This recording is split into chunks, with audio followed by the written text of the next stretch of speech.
Hi, I'm Ann Duggan. I'm the director of HARC, and I have the privilege of welcoming you to this, our 7th annual meeting. We have people attending literally from all over the world, including one of our presenters who is in Sydney, Australia, where I think it's 1 a.m, something like that. Our meeting, we tried to design a meeting where everything fits together, and there are 3 main themes that we want to emphasize. The first is HARC's role and the strategies that we use. The second is to our accomplishments to date. And then the third looks to the future. Where do we go next, and how are we going to get there together? Okay?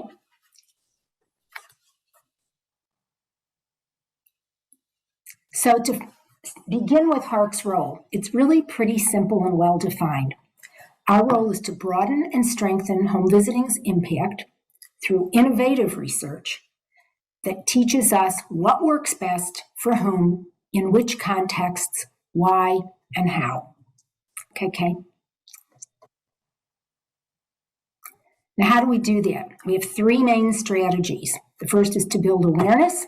The second is to build opportunity. And the third is to build capacity for research-informed policy and practice. Okay, Kay.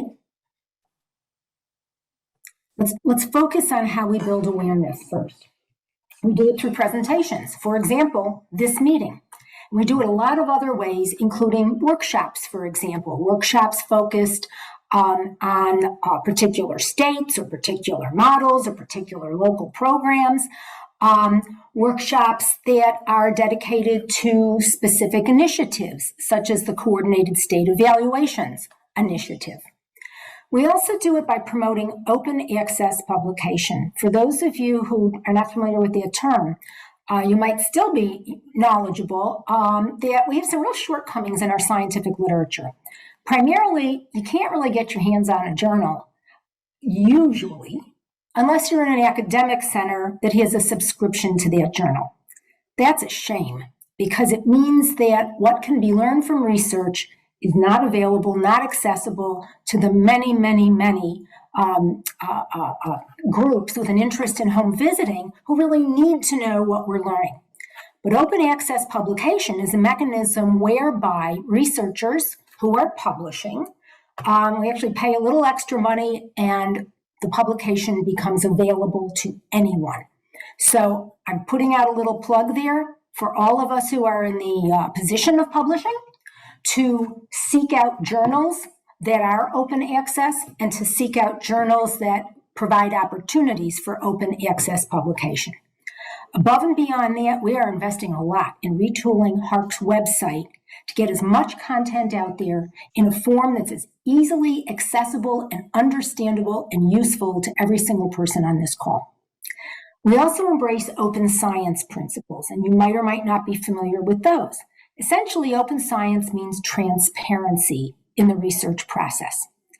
Transparency in how we are designing a study. So before we even start collecting data, transparency and sharing of instruments, and to the extent we can, the data that we collect in our studies, to maximize the number of entities who can contribute to strengthening study designs and who can take advantage of the instruments and other methods that are designed for particular studies, and who can analyze data generated by this, that, or another study.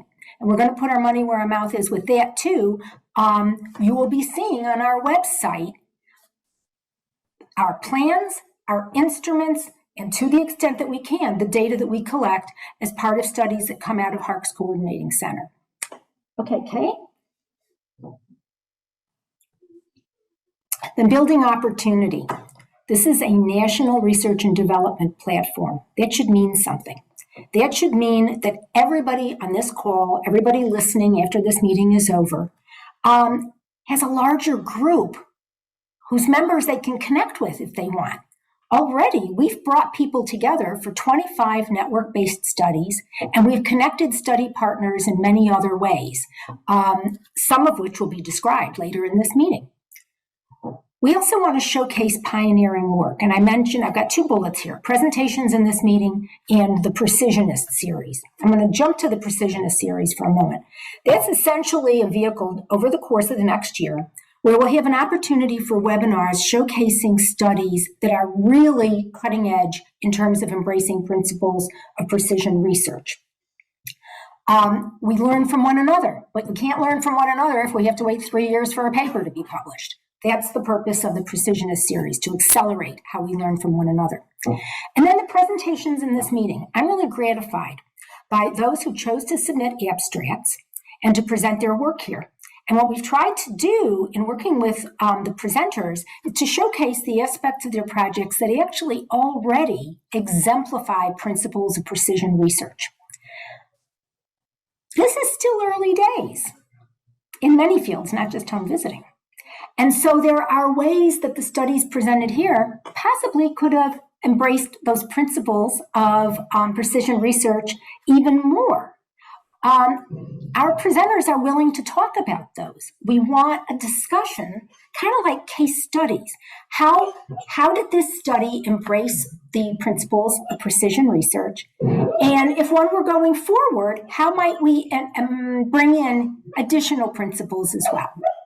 Then lastly, we build opportunity by optimizing collective impact.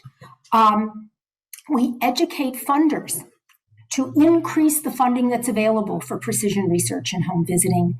And then we try to recognize and seize opportunities to build synergy across existing initiatives. So you see across the bottom here, data sharing, precision paradigm, coordinated state evaluations. So many of you know we're building that precision paradigm to make it a useful infrastructure for research. There was a project funded by HRSA for 2 years called the MODS Project. It involved building the capacity of evidence-based models to engage in collaborative research involving data sharing. We saw an opportunity to emphasize the common elements of that MODS project with the precision paradigm. And we seized that opportunity. And now we're doing the same thing in working with JBA in providing TA for the awardees for the coordinated state evaluations. So on a lot of fronts, we're trying to build opportunity for such research. Okay, Kay. Then lastly, we're building capacity. You can't do what you don't know how to do, and you can't do what you're not so sure you feel comfortable doing. So our job is to build the can do and the will do. Here you see what we're calling the 5 hallmarks of innovative research to move toward greater precision in home visiting. What do we mean by these? These hallmarks are in the brief that was recently prepared for the coordinated state evaluations. And so we have that on our website. And if you want to learn more, you will see an elaboration of what I have here.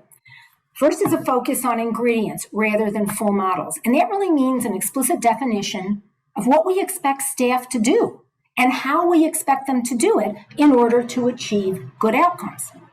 Second is intervention coherence, which means designing interventions using a solid, explicit rationale for why we expect that the designed intervention would actually start a cascade of effects leading ultimately to a good outcome. Then study coherence, which means an alignment of the scope and the methods of the intervention and the expected cascade of effects and the moderators of these effects to have all of those represented and in alignment with the methods of the study that is being done. Then study efficiency. This means using methods to hasten, to accelerate new knowledge development and the use of new knowledge via several strategies. One is collaborative lines of research. Line of research means I don't just do a study here and a study there and a study there. I have in line, first I need to do this one, and then when I learn what I need to learn from that, then I do this next one, then I do the next one. Collaborative means it's not just a researcher doing this. It's not just a single model doing this. We are doing this together. Next is grounding. Grounding means drawing that rationale from multiple interest groups. So we ground it in theory of why people behave the way they do. We ground it in empirical evidence looking at that, and we ground it in lived experience. Frontline providers, families, all of us. Efficient designs. By that I mean, for example, rapid cycle designs. At one end of the spectrum, we have the methods PDSA used in CQI. At the other end, we have very highly sophisticated designs like MOST and SMART. And then I already mentioned the principles of open access and open science. Don't just do the research, get it out there, and get it out there early to everyone. And then lastly, diverse perspectives.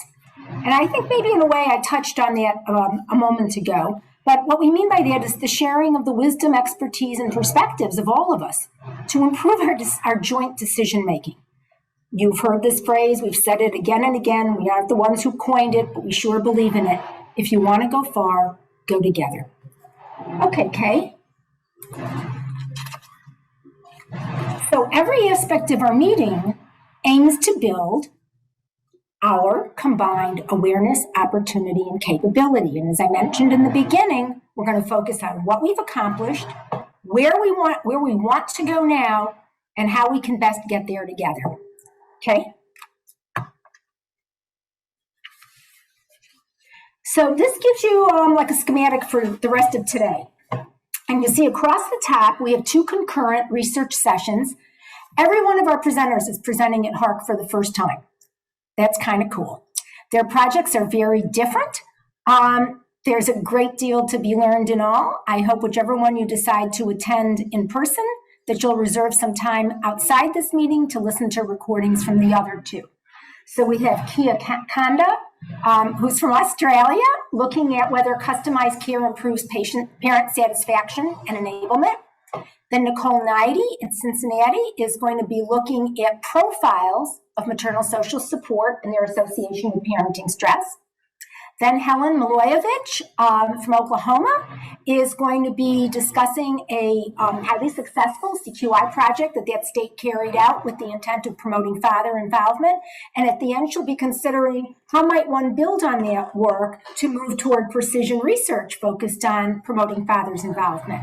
And then lastly, Christine Callahan, who's quite accomplished in the area of workforce development, to develop skills for promoting families' financial capability, is going to be talking about a project in New York State where she is designing and pilot testing programming to do exactly that, to build home visitor capacity, to empower families to achieve economic well-being.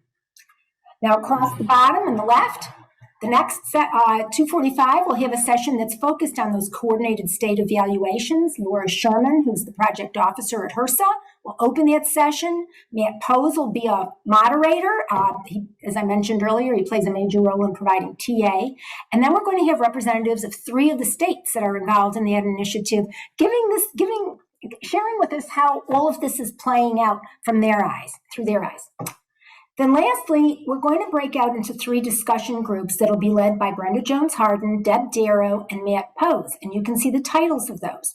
All of them cutting edge. Again, we're recording everything, so whichever ones you don't attend, I hope you will listen in later. And 3 important issues for home visiting research. How do we incorporate principles of diversity, equity, and inclusion in our research? What do we do in a world where there's increasing reliance on technology? What are the implications for home visiting? How can we be ahead of the game on that? And then Matt's going to take a deeper dive into incorporating precision home visiting into evaluation. Then tomorrow, there we go. Across the top half, that's the first part of our afternoon. And the first hour, 1 to 2, are going to be very brief presentations of what we've done in each of 5 areas and what our vision is for the future by the individuals whose pictures and names you see there. Then for 3 of those, which are major foci for the next 5 years, Allison West, John Korfmacher, and Deb Darrow are going to lead discussion groups to get your perspectives on how you think we should go there together. So around addressing emerging home visiting issues, a vision for a dynamic research network, and where we need to move in terms of mentoring the next generation of researchers. Following that, we'll have another concurrent period of concurrent research presentations. Nearly all of the presenters for those are presenting for the first time. So we have presentations focusing on how we would map social determinants of health in order to inform home visiting's role in achieving health equity. We're going to look at social and environmental risks and how those are associated with early intervention and early identification and referral of infants with possible delays. And the last two sessions will focus on new technology. In one of those, we're going to be looking at a web application to guide precision home visiting around home visitor actions to promote child development. And then we're going to have a presentation by Mary Dozier's group looking at ABC's strategies and what it's learned from its research on maintaining fidelity when segueing from in-person to telehealth method of delivery. Okay, one more.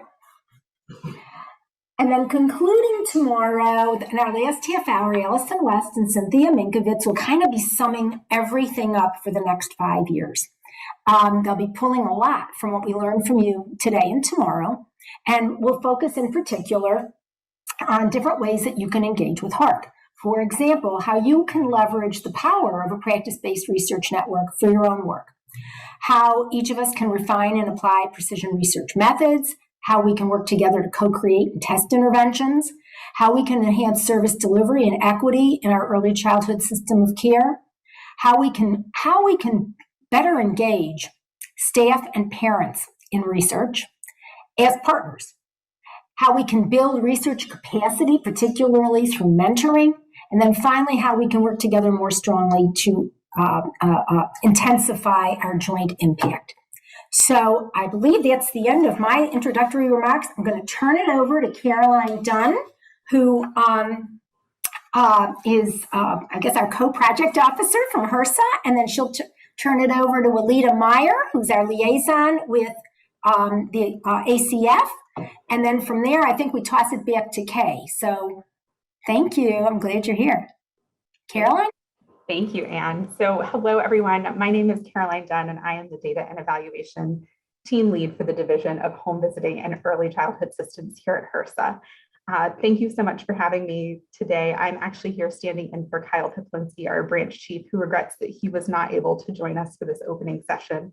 But I'm so excited to join HARC's 7th annual meeting and really the opportunity to learn from such an incredible and diverse group of home visiting researchers, practitioners, model developers, and others who I'm sure are really going to help us think collectively and in partnership about how to apply the precision paradigm in home visiting research and practice. So since 2012, HRSA has enthusiastically encouraged HARC's efforts to build what Anne described and is a growing network of researchers and partners from across the United States, internationally as well, territories and tribes who really continue to advance our understanding of the precision paradigm in home visiting. Research and evaluation activities have evolved over the years, and HRSA continues to support these efforts through new federal funding opportunities and technical assistance to make the awardees. We're particularly excited to highlight some of this work in a session that Anne mentioned, where Laura Sherman from our HRSA staff, as well as awardees, will discuss the application of the precision home visiting approaches in McBee's coordinated state evaluation approach. And this coordinated evaluation is really something we're excited about because it's providing structure and opportunity for McBee awardees to align evaluation approaches in a variety of ways, including what we'll talk about or hear about today, which is integrating that precision paradigm. This is just one of many opportunities in home visiting and evaluation approaches that we're excited to see showcased at this year's annual meeting. And moving forward, HRSA will continue to support the use of the precision paradigm across research and evaluation activities that McVie awardees may be engaged in through federal funding, including annual funding, as well as innovation awards and other evaluation activities. So we really see the precision research as something that fits so well with other McVie priorities like advancing health equity, supporting strong implementation systems for home visiting. So I really look forward to learning from the work presented here today and to considering how the precision paradigm can continue to support efforts to deliver high quality home visiting services. And I'll go ahead and turn over to Alita. Thank you so much. Thank you, Caroline. So I'm Alita Meyer, and I am in the Office of Planning, Research, and Evaluation at the Administration for Children and Families, where I'm the lead for primary prevention and resilience. And I've had the great pleasure of being the liaison to this project from ACF and meeting monthly and learning. Today, I thought for my comments around welcoming you, that it might be nice to share a little bit of the work that we've been doing in OPRE about really making some implicit values that we have really explicit. And as I look at HARC, I see how these values, and listening to Anne and just listening to Caroline right now and looking at the agenda, I think these values are very implicit, and I would just like to make them explicit. And they are around active engagement and learning. And so I'm going to share my slides. And if I can do this right, there we go. And yes, so I have always thought of those as two key roles of HARC, is to really actively engage the entire field of home visiting, not just researchers, and to really learn across projects. And I don't know, I've been watching the number of people clicking and joining the meeting. I know as of yesterday, there are 345 registrants, which is fantastic. And I think it's really great to see the range of people that are at this meeting today. So funders, model developers, state leaders, program level staff, and researchers. And I think it's really important to see that researchers aren't the bulk of the people here, which is fantastic that we've got a wide range of people, and that will really promote this active engagement. And so I'm going to share a little bit about our effort to make this explicit at OPRE. We recently published a short brief that's called Making Evaluations Rigorous and Relevant to the Role of Active Engagement in Developing Learning Agendas for the Division of Family Strengthening. And by active engagement, we see that as the intentional involvement of groups and individuals who are invested in the outcomes of evaluation in all phases of the inquiry process. So we think that in order to be actively engaging, you need to do this on purpose. You need to be thinking about who is invested in the outcomes of evaluation, and you need to be thinking about this at all phases of the inquiry process. Our experience has taught us that when we intentionally and meaningfully engage, a number of really important things happen. First, we really increase the rigor of evaluation activities. So you can think of that in terms of really paying attention to the measures that we're using. And as we talk to program participants and people who are home visitors, and they say, well, this measure doesn't really fit this context, let's think about it. Moving beyond thinking, well, it's a standard measure, and so therefore it's rigorous, to really trying to improve those measures. The same can be said about research design. Instead of moving the way Anne was describing, being really intentional about the type of design that's used to answer the question. So focusing on the question first, and then thinking about the research design. And then a couple of weeks ago at the Home Visiting Summit, when John Korfmacher introduced the opening session that was focused on community engagement, he talked about measurement error. And I think that that's a really important piece to think about here in terms of rigor, in that when we engage meaningfully and intentionally, we are going to be bringing people into that knowledge development process that will help us understand what might be viewed as sort of noise or error in our measurement, rather than thinking that what the true value is that number in the middle, but rather thinking about, oh, this other parts are important. We also know that we can improve the understanding, acceptance, and use of findings when we actively engage, so that we focus on questions that are most important, that we include the participants' perspectives when we're interpreting findings. This leads into promoting equity. It's also, I talked about doing this at each stage of the study, but for each study, this is going to be different. And I really think there's an important role for co-creating knowledge and for really shifting that power dynamic of who gets to create knowledge and thinking about that and how that's going to affect equity. We also think that this supports communities in sharing their priorities and needs, and it will shape how evaluation is conducted and how programs are improved. So we think about this active engagement at each stage of an evaluation. So here at the bottom, you can see this identify learning. I think, yeah. Sorry, we just can't see your slides. So you might just need to. What? You can't see my slides? Just try to share them again. Did it just happen, or was it? Yeah, try to share them again, I think. There you go. That's all set. I'm so sorry. No, that's okay. Thank you. I'm so sorry. Thanks for letting me know. Yep.